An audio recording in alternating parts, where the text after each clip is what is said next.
Even though Colorado and Coach Prime went 4-8 last season, they're still college football's biggest villains. You are Locked On Buffs, your daily podcast on the Colorado Buffaloes. Part of the Locked On Podcast Network, your team every day.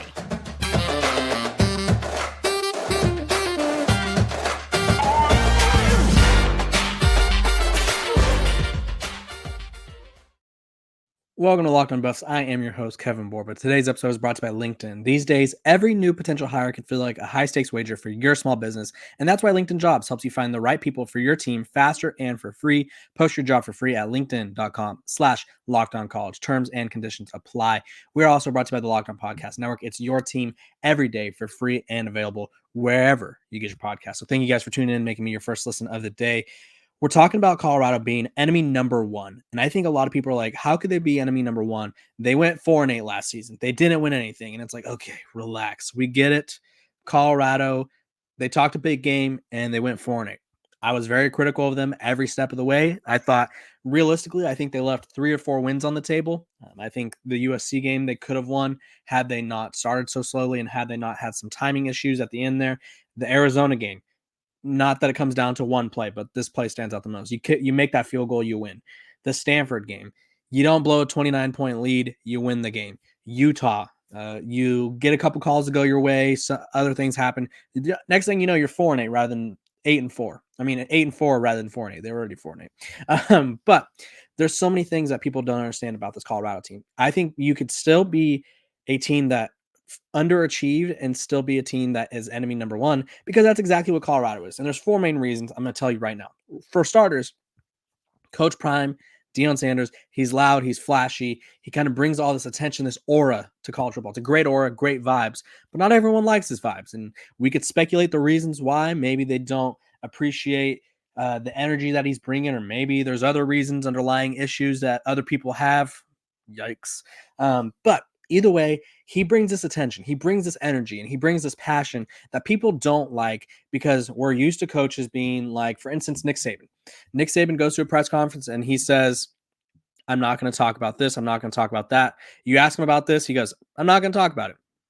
Coach Prime, you ask him, hey, your offensive line's terrible. What's your adjustment plan for that? And he's like, I'm going to get a whole new offensive line. Like, he keeps a buck. And realistically, a lot of people don't like that. And that's okay. I don't think Coach Prime is in the saving feelings business. I think he knows that everything he does is magnified times a bajillion.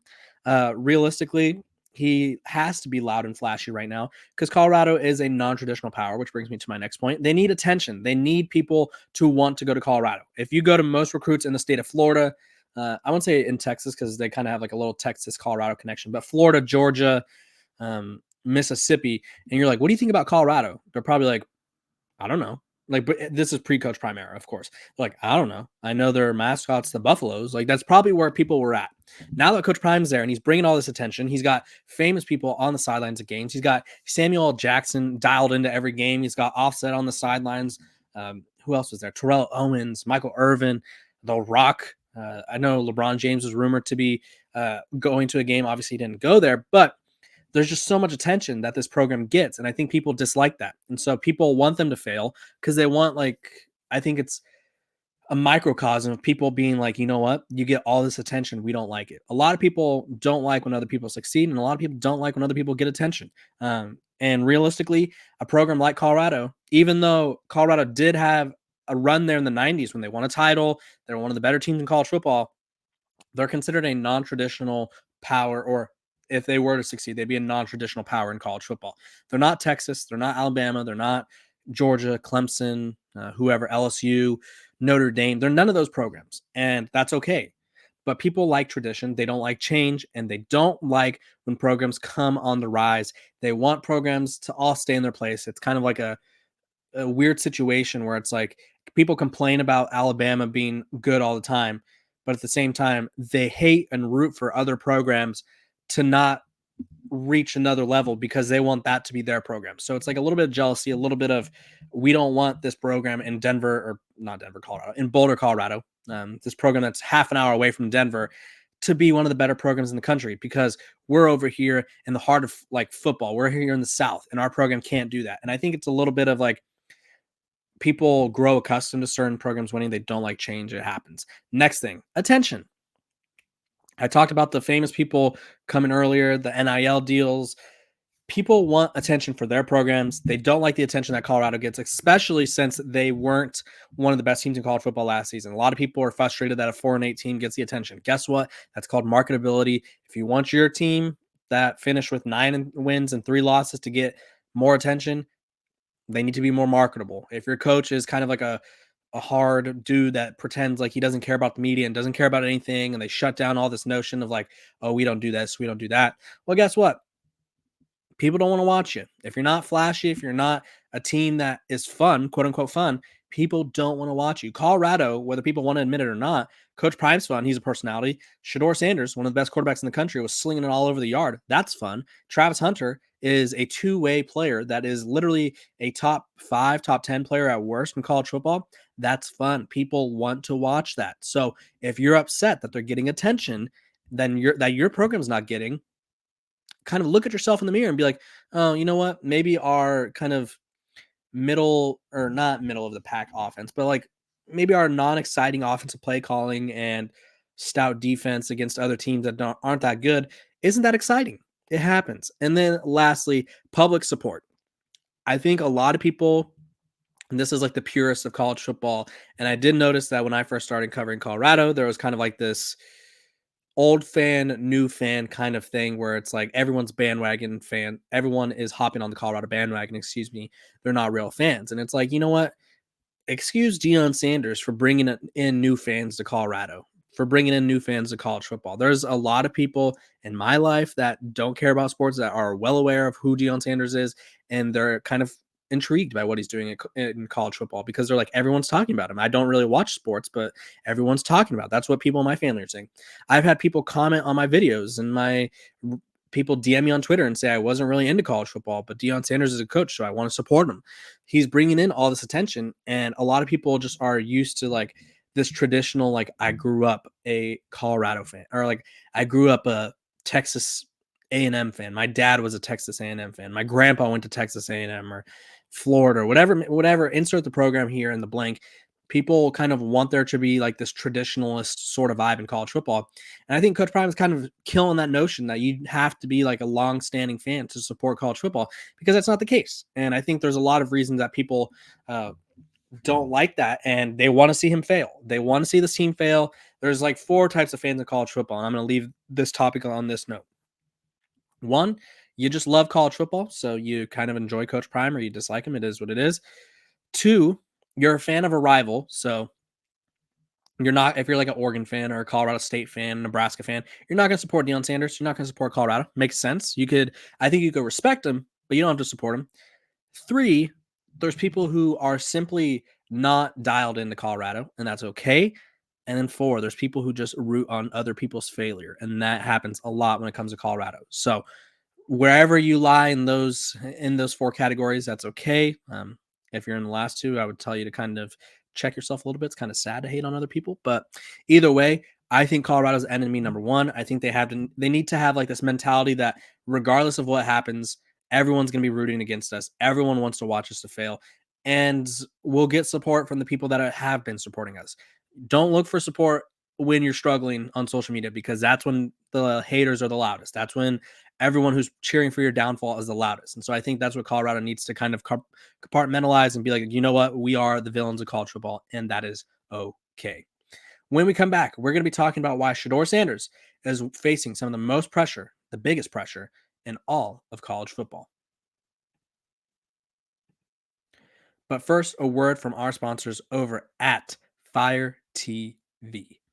Fire TV is your destination for sports, from live games to highlights to in-depth analysis. Fire TV offers amazing viewing experiences with smart TVs, as well as the Fire TV stick that you could plug into your existing TV that provides access to millions of movies and TV episodes, as well as free and live TV. Whether it's opening weekend for baseball or the college basketball tournament, you're going to want to have a Fire TV. Fire TV recently created Fire TV channels to deliver a constant supply of the latest videos from your favorite sports brands, all for free. That includes all of us at Locked On, and most of the big pro leagues and college conferences as well. Fire TV channels let you dive into all the game analysis, highlights, and more to keep you up to date on the latest in all the world of sports, March Madness, NBA, MLB, and lots more. Not to mention great news, entertainment, gaming, travel, cooking videos as well. Check out Fire TV and TV channels on Fire TV and Alexa devices.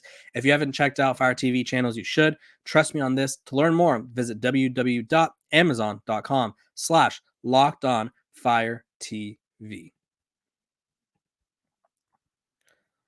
Welcome back to Locked On Buffs. I appreciate you guys for tuning in, making me your first listen of the day. Free and available wherever you get your podcast. Make sure to like, subscribe, follow. We're nearing 5,000 subscribers. We're probably like a dozen away at this point. I appreciate all the support that you guys are giving me. Can't wait to continue this journey with y'all. We're talking about Shedeur Sanders being under pressure. He is facing a ton of pressure heading into next season. And I think this kind of applies to all the things I talked about earlier. People want to see him fail. People don't like that he came from the FCS level. People questioned him. I questioned him. I was like, you know what? He was dominant in the FCS level, but does that translate to the Power 5 level? Is he going to be able to perform at the same level? We saw Cam Ward go from Incarnate Word to Washington State, and even he had some growing pains. I don't think Shedeur Sanders had a lot of growing pains. I think his biggest growing pain was probably physical pain, that he was suffering from getting sacked so much because that offensive line was horrendous. They could not do anything to protect him, and it happens. I think next season, he's going to have a better line, so it's going to be a lot easier for him to really hunker down and kind of just like figure things out and maybe see the game at a different level. But the thing that puts him under pressure, there's three different things. One, he's a Heisman candidate, and he's projected as a top pick. Whenever you have that sort of notion around you that you are among the best, people are going to be watching you. People are going to be tuned in to be like, is this guy for real, or is this guy kind of benefiting from schemes or something like that?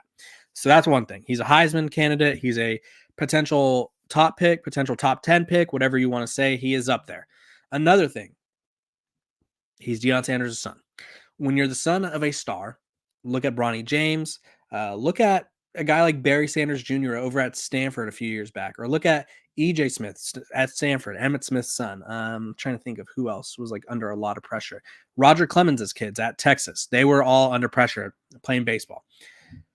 When you are the son of a former star, it happens. You are just naturally associated with your father or mother, and people are like, you're not going to be them, or you will be them, you're better, you're worse, whatever it may be.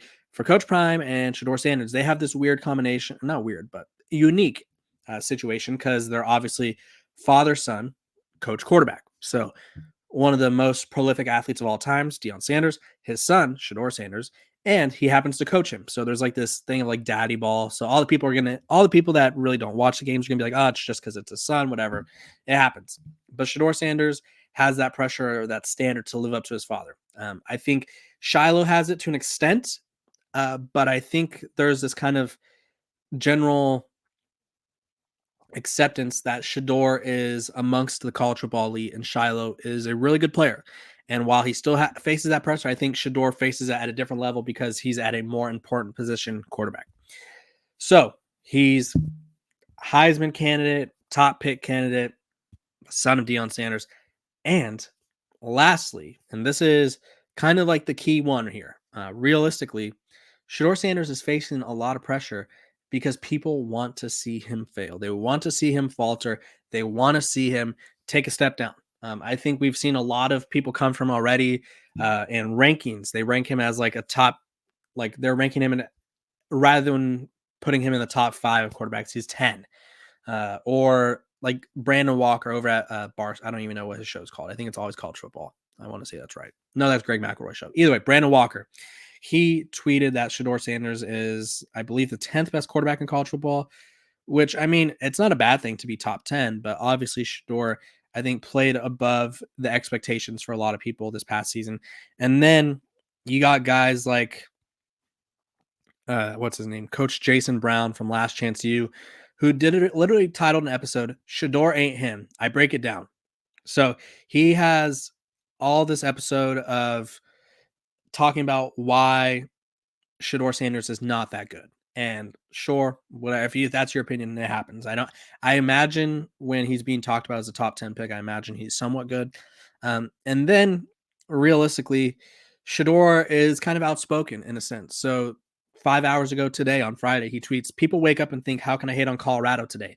And he's not wrong because people want to see them fail. And so I think him being outspoken, him just kind of being like a target for people because everyone wants to be right about the guy. Everyone wants to kind of be, it comes in groves. Like, for instance, we're seeing it with Caleb Williams right now. Caleb Williams has been the best quarterback in college football for the past 2.5 years. He's been penciled in as the number one pick. And now all of a sudden, there's draft experts who are like, you know what? I've never seen it with him. He's just not that good. And it's like people want to be different. And the best way to be different is to hate on others, to bring others down. And that is kind of what's happening with Shedeur Sanders. So he's facing a lot of pressure. He obviously is trying to prove that he is the best of the best. He's trying to prove that he could help turn this program around.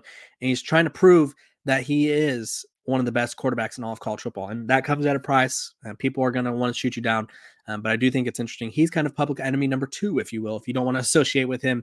I would say Colorado is sort of a enemy number 1 situation. He's enemy number 2 or 1B just because he's guilty by association, if you will. So Shedeur Sanders just needs to keep the little blinders on that horses wear. He needs to keep those on, keep him moving because people are going to come for him.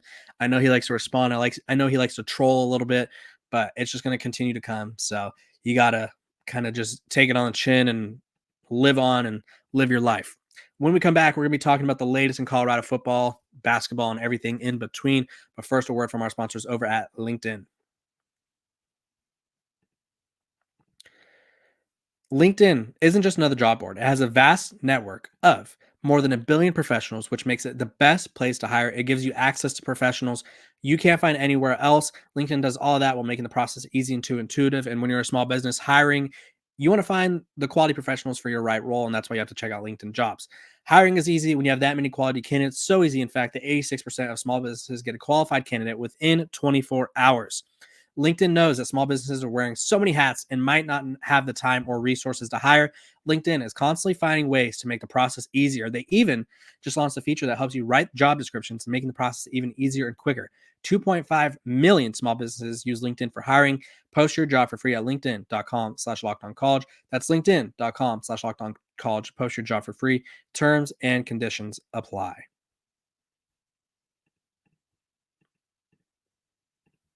Welcome back to Locked On Buffs. Appreciate you guys for tuning in and making me your first listen of the day. We're free and available wherever you get your podcast. Make sure to like, subscribe, follow. Give me those 5 stars on Spotify and Apple. Make sure to subscribe on YouTube. We're almost at 5,000 subscribers. We're at I think 23 away or 33 away. It is so close. I appreciate all the support you guys gave me. We're talking about news around college football. Starting up first on the NIL front, KFC did a commercial or sort of like a social media ad with Shedeur, Shiloh, and Travis Hunter. It previously worked with them to promote their fill-up box, chicken nuggets and hot and spicy wings. Now they're doing it for the Smash Bowl, which is kind of like a little bowl of mashed potatoes with fries, cheese sauce, bacon crumble, and the 3-cheese blend. So that's a cool new NIL deal that those guys are doing, which I thought was kind of a unique and interesting way. Also, Colorado is we're going to be talking about on the basketball court now. We're going to head over to the hardwood.